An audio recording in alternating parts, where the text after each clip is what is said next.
شاعر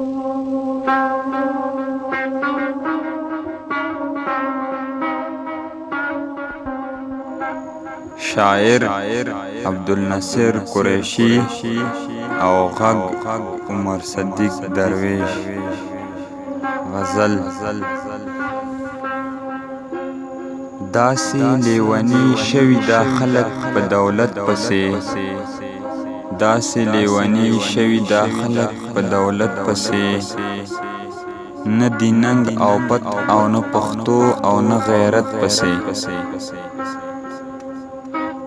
دغه بې غیرته پلار نیکنه ما هم سپکه کړه، دغه بې غیرته پلار نیکنه ما هم سپکه کړه، خود به زه کنځل کوم په داسې سیاست پسې.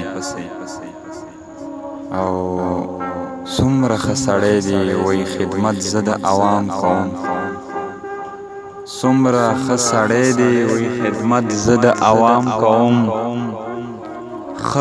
ښه ګوري او ښه اوري عوام وایي لعنت پسې.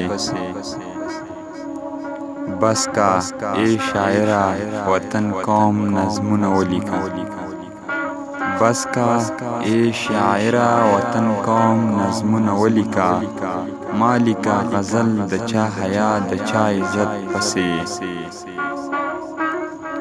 او غلی شه غریبه زنده‌باد ورپسې مه وایه، غلی شه غریبه زنده‌باد ورپسې مه وایه، دا خلک راوتي د ډالرو تجارت پسې. نورور چې مړوم پلار مړوم د کلي قتل عام کوم، رور چې مړوم پلار مړوم د کلي قتل عام کوم، دومره لیونی قریشي نه یم په جنت پسې، دومره لیونی قریشي نه یم په جنت پسې.